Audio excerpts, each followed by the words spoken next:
datang di Kampus Pejuang Pendidik, Pendidik Pejuang. Universitas Veteran Bank Nusantara merupakan institusi pendidikan tinggi yang memiliki motivasi untuk mencetak lulusan yang mandiri, unggul, profesional, berkarakter, dan memiliki nilai-nilai kejuangan.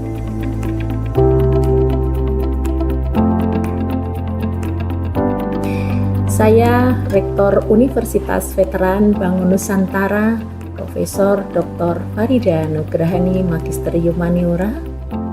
Misi Universitas Veteran Bank Nusantara adalah terwujudnya universitas yang unggul, berkarakter, mandiri, dan memiliki nilai-nilai kejuangan.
Assalamualaikum warahmatullahi wabarakatuh. Perkenalkan, nama saya Devi Pitaloka, mahasiswa PPG Prajabatan Gelombang 2 tahun 2024. Pada kesempatan kali ini, saya akan menyampaikan seminar refleksi pembelajaran selama mengikuti pendidikan profesi guru.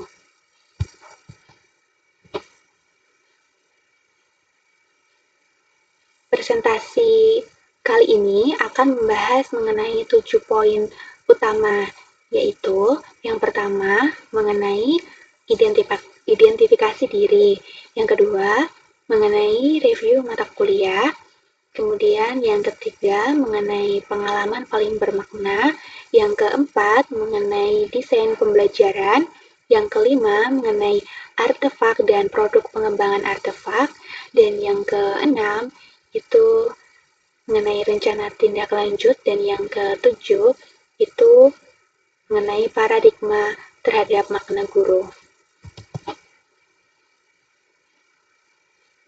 Yang pertama, identifikasi diri. Nah, di sini ada visi saya, yaitu yang pertama visi untuk pendidikan di Indonesia. Mewujudkan pendidikan yang membentuk generasi emas yang berkarakter kuat, berakhlak mulia, dan mampu bersaing secara global melalui pendekatan pembelajaran yang inklusif, serta siap menghadapi tantangan global dan lokal dengan semangat kebangsaan dan keberagaman. Selanjutnya, visi sebagai calon guru. Visi saya sebagai calon guru ialah menjadi pendidik yang inspiratif, yang dapat membimbing dan membantu peserta didik dalam mencapai potensi yang dimiliki secara maksimal dengan melakukan pendekatan yang inovatif dan berbasis nilai-nilai kebinekaan guna membentuk generasi yang siap menghadapi tantangan global.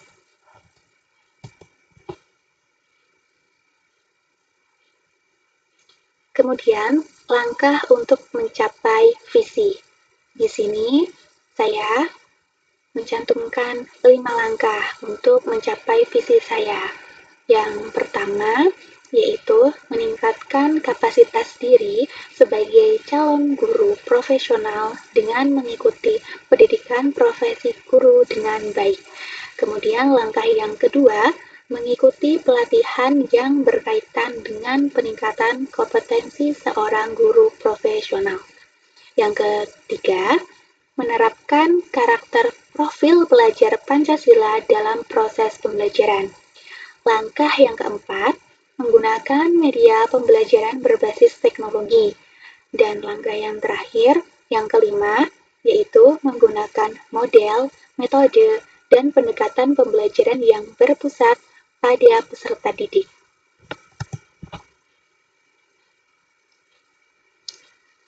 Selanjutnya, review mata kuliah. Nah, pada pada saat saya mengikuti PPG, saya mendapatkan beberapa mata kuliah. Untuk mata kuliah yang saya dapatkan di semester 1, antara lain ada Filosofi Pendidikan Indonesia, yang kedua pemahaman peserta didik dan pembelajarannya, yang ketiga pembelajaran berdiferensiasi, yang keempat perspektif sosiokultural dalam pendidikan Indonesia, yang kelima prinsip pengajaran dan asesmen yang efektif 1, dan yang keenam, yang terakhir di semester 1, itu praktik pengalaman lapangan 1. Sedangkan di semester 2, saya mendapatkan mata kuliah antara lain, yang pertama, mata kuliah Computational Thinking. Selanjutnya, yang kedua, mata kuliah Pembelajaran Sosial Emosional. Yang ketiga, mata kuliah Proyek Kepemimpinan. Yang keempat, itu ada mata kuliah Prinsip Pengajaran dan Asesmen yang Efektif 2. Kemudian ada mata kuliah Seminar PPG, dan yang terakhir di semester 2, saya mendapatkan mata kuliah Praktik Pengalaman Lapangan 2. Ya, lanjutan dari yang pertama.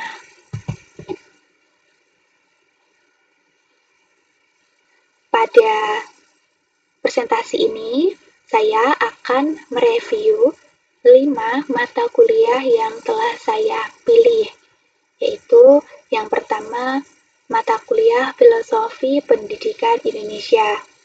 Pada mata kuliah Filosofi Pendidikan, itu mengajarkan pentingnya pendidikan yang memerdekakan peserta didik sesuai dengan kodrat alam dan zaman. Guru harus berinovasi dan berperan sebagai penuntun dalam mengembangkan potensi peserta didik dengan menumbuhkan karakter dan mempersiapkan mereka untuk menghadapi tantangan global. Filosofi ini menekankan pembelajaran yang berpusat pada peserta didik, inklusif, dan relevan dengan perkembangan zaman, menjadi pedoman penting bagi guru dalam merancang pembelajaran yang efektif dan berkarakter. Selanjutnya, mata kuliah yang kedua yaitu Prinsip Pengajaran dan Asesmen 2. Mata kuliah ini bertujuan untuk mempersiapkan mahasiswa dalam merancang pembelajaran yang inovatif dengan memahami karakteristik dan kemampuan peserta didik. Salah satu pendekatan yang digunakan adalah Culturally Responsive Teaching atau yang sering kita singkat dengan sebutan CRT, yang menekankan kesetaraan hak setiap peserta didik dalam menerima pembelajaran tanpa memandang latar belakang budaya. Pendekatan ini dapat membantu peserta didik lebih mengenali dan menghargai budaya mereka sendiri serta budaya orang lain. Mata kuliah yang ketiga, di sini ada pembelajaran sosial dan emosional. Melalui mata kuliah pembelajaran sosial dan emosional, saya memperoleh pemahaman mendalam tentang pentingnya mengembangkan kompetensi sosial emosional, baik untuk guru maupun peserta didik. Proses pembelajaran ini mengajarkan bagaimana mengenali dan mengelola emosi, menyelesaikan masalah, berempati, mengambil keputusan secara bertanggung jawab, serta membangun relasi yang positif. Materi ini diperkuat dengan 5 komponen utama dari kerangka Castle, yaitu yang pertama, ada self-awareness, ya, atau yang disebut dengan kesadaran diri. Selanjutnya yang kedua, ada self-management atau yang disebut dengan manajemen diri. Yang ketiga, ada responsible decision making atau yang disebut dengan pengambilan keputusan yang bertanggung jawab. Dan yang keempat, ada social awareness atau yang disebut dengan kesadaran diri. Dan yang kelima, yang terakhir, itu ada relationship skills atau yang disebut dengan keterampilan sosial.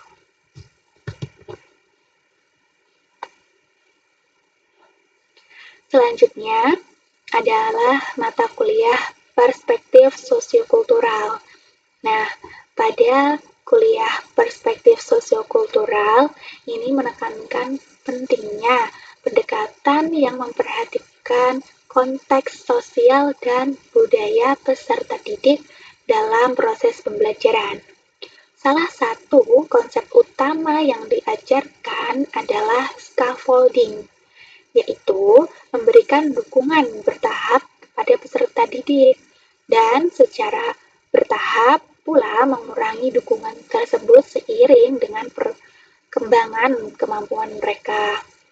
Nah, dalam hal ini, kolaborasi dengan teman sebaya atau tutor sebaya sangat penting untuk mendukung perkembangan reflektif peserta didik. Melalui diskusi kelas dan kelompok kecil, peserta didik dapat saling membantu dan belajar dari satu sama lain, menciptakan lingkungan belajar yang inklusif dan kolaboratif, dan mendukung keberagaman serta membentuk keterampilan sosial dan akademik yang dibutuhkan dalam kehidupan sehari-hari.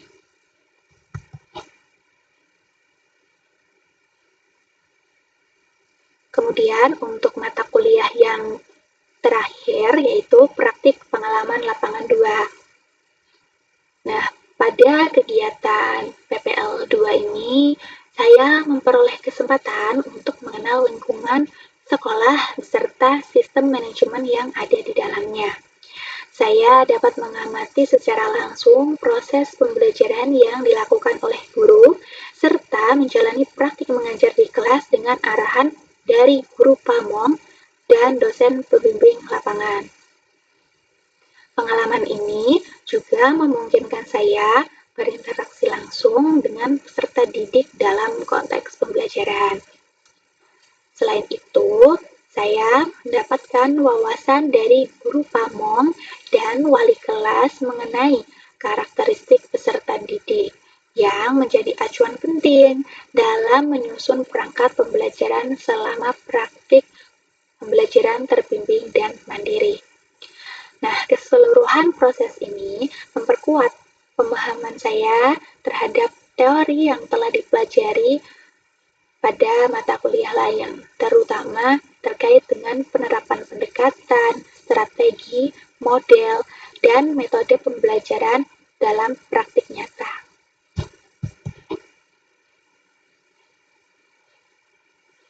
Baik, selanjutnya pengalaman yang paling bermakna ya, atau best practice. Di sini yang menurut saya yang paling bermakna itu ada pada mata kuliah PPL 2 dan PPA 2 ya. Untuk praktik pengalaman lapangan 2 itu pengalaman belajar paling bermakna selama mengikuti PPG Prajabatan adalah melaksanakan PPL di SD ya. karena memberikan kesempatan langsung untuk mengimplementasikan teori yang telah dipelajari dalam praktik nyata.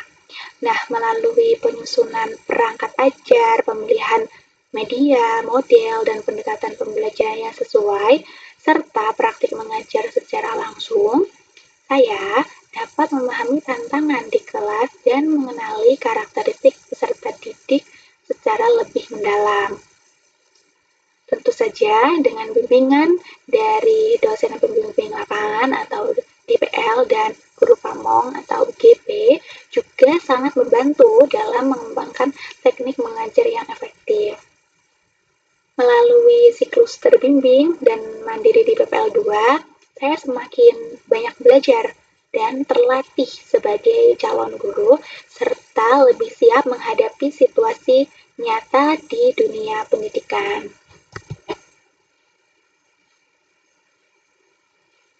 Kemudian pengalaman yang paling bermakna yang kedua yaitu pada mata kuliah prinsip pengajaran dan asesmen 2. Pembelajaran mengenai prinsip pengajaran dan asesmen yang efektif 2 sangat bermakna karena memberikan pengalaman langsung dalam menerapkan pendekatan culturally responsive teaching atau yang sering disingkat dengan CRT, yaitu pendekatan yang memungkinkan guru mengaitkan materi pembelajaran dengan latar belakang budaya siswa. Melalui pendekatan ini, saya sebagai calon guru dapat menciptakan lingkungan belajar yang inklusif dan menyenangkan, serta membantu peserta didik memperkuat kesadaran akan identitas dan nilai-nilai budaya mereka. Hal ini penting untuk membentuk pengalaman belajar yang relevan, bermakna, dan berkeadilan bagi seluruh peserta didik. Selanjutnya, desain pembelajaran. Nah, sini selama PPL 2, saya menemukan peserta didik itu kurang aktif dan cepat jenuh karena pendekatan yang digunakan itu adalah ceramah yang dominan gitu. Nah, untuk mengatasi hal ini, saya menerapkan model PJBL atau Project Based Learning dengan pendekatan Culturally Responsive Teaching atau CRT yang saya pelajari dari mata kuliah Prinsip Pengajaran dan Asesmen yang Efektif 2. Saya menggunakan 2 media pembelajaran pada desain pembelajaran saya, yaitu yang pertama diorama habitat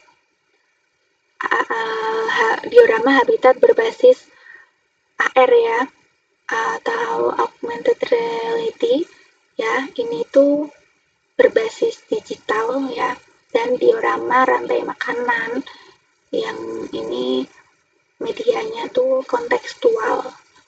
Nah, melalui kegiatan berkelompok membuat diorama, harapan saya peserta didik itu menjadi lebih aktif, terlibat, dan memahami materi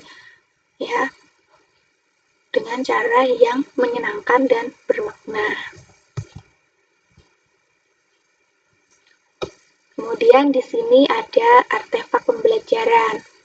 Artefak yang saya pilih pada mata kuliah PPL 2 dan PPA 2 ini adalah merancang modul ajar dengan menggunakan pendekatan Culturally Responsive Teaching atau CRT. Nah, pada modul ajar yang saya buat ini materinya mengenai rantai makanan Tentu saja ini adalah mapel ilmu pengetahuan alam dan sosial. Kemudian saya mengajarnya di kelas 5 dan pendekatan yang saya pilih itu tentu saja yang CRT seperti yang saya sebutkan sebelumnya dengan model pembelajaran PJBL. Kemudian media pembelajarannya juga seperti yang telah saya sebutkan sebelumnya. Di sini saya menggunakan dua. Yang di atas ini adalah gambar dari media habitat diorama habitat AR. Di sini cara menggunakannya ada barcode di setiap sisinya. Situ ada 4 sisi ya. Ada habitat atau ekosistem hutan, padang rumput, kemudian ada laut dan ada gurun. Nah, nanti barcode yang tertera itu di scan menggunakan kamera handphone. Tentu saja nanti harus masuk ke website yang bernama Assembler Edu. Ya, di situ jika sudah di scan akan menampilkan sebuah gambar ya, gambar 3 dimensi itu. Nah, maksud saya di sini menggunakan media ini itu untuk referensi atau gambaran peserta didik ya, juga untuk pengetahuan peserta didik ya. Oh, di habitat hutan itu ada hewannya tuh seperti ini, tumbuhannya seperti ini, seperti itu. Jadi ada bayangan bagaimana ekosistem atau habitat yang ada di padang rumput, di gurun, dan di laut, seperti itu. Kemudian dari pemberian media pembelajaran itu, nantinya saya berharap peserta didik ada inspirasi karena tugas selanjutnya yaitu membuat media diorama rantai makanan. Nah, di sini merupakan tugas proyek ya, tugas proyek. Tetapi di sini nantinya gunakan ekosistem atau habitat yang ada di lingkungan sekitar mereka, yang sekiranya mereka itu tidak asing dengan lingkungan itu. Seperti itu. Nanti menggunakan bahannya dari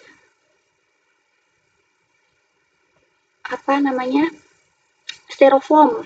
Maaf, saya agak lupa. Styrofoam dengan gambar seperti itu. Oh, ya, mohon maaf, saya lupa menjelaskan mengenai rencana asesmen saya ya. Dan untuk rencana asesmen pada desain pembelajaran saya, pada artefak pembelajaran saya, ini nantinya menggunakan 3, yaitu ada diagnostik, ada formatif, ada sumatif. Nah, untuk diagnostiknya itu terdiri dari diagnostik kognitif dan diagnostik non-kognitif. Untuk bentuk instrumennya yang kognitif dan non-kognitif itu sama-sama non-tes. Jadi nanti dengan pertanyaan singkat gitu, bisa ditanyakan secara langsung. Kemudian untuk yang asesmen formatif ini terdiri dari tiga ranah ya, ada kognitif, afektif, dan psikomotorik.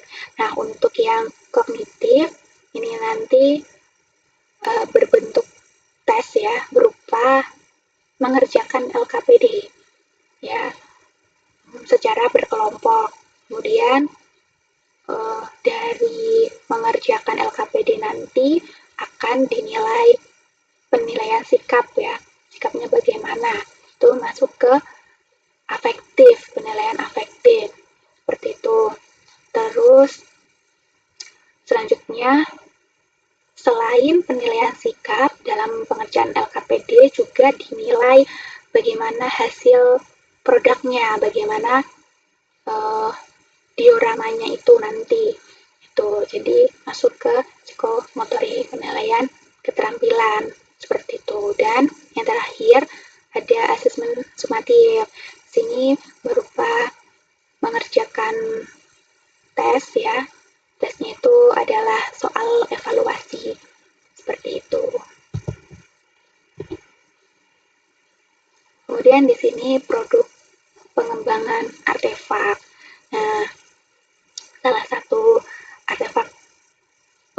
saya adalah modul ajar berbasis CRT yang telah saya daftarkan HAKI. Nah, modul ini dirancang untuk mendukung pendekatan pembelajaran yang berpusat pada peserta didik dan mengintegrasikan nilai-nilai budaya lokal. Nah, untuk lebih lengkapnya bisa di-scan pada barcode yang tertera. Dan ini juga saya menampilkan sertifikat HAKI saya. Kemudian rencana tindak lanjut. Nah, di sini ada 4 ya rencana tindak lanjut saya. Untuk rencana tindak lanjut yang pertama, memahami karakteristik peserta didik sehingga dapat menerapkan pembelajaran yang sesuai dan menciptakan lingkungan kelas yang positif, suasana nyaman, aman, kondusif, dan suasana belajar yang aktif. Selanjutnya, rencana tindak lanjut yang kedua, yaitu merencanakan pembelajaran yang terstruktur sesuai kurikulum dan berpusat pada peserta didik untuk mencapai tujuan pembelajaran yang bermakna.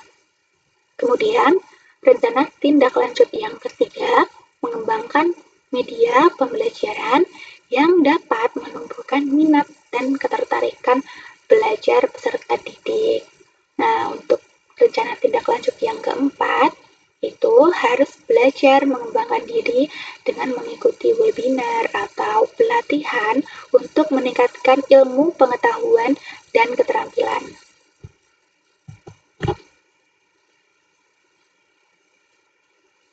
Yang terakhir, yaitu ada paradigma terhadap makna guru. Nah, sebelum melakukan refleksi, bagi saya, guru itu merupakan profesi yang mulia, di mana guru mengajarkan banyak hal kepada peserta didik. Menjadi guru lebih banyak menjelaskan pengetahuan dibandingkan adanya aktivitas dari peserta didik. Setelah melakukan refleksi,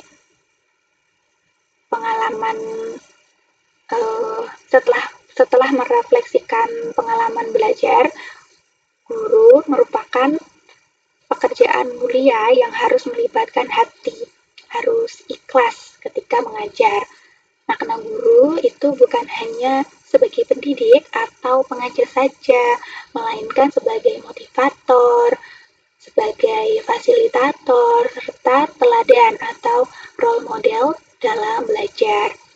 Guru juga harus memiliki hubungan yang baik dengan warga sekolah dan selalu memahami bahwa belajar itu bukan hanya dari buku dan internet saja, tetapi setiap yang kita temui adalah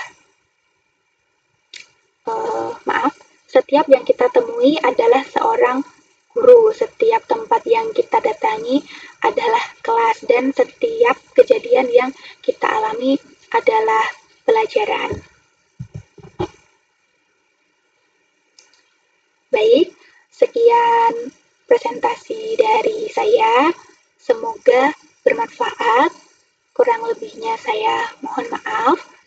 Terima kasih. Wassalamualaikum warahmatullahi wabarakatuh.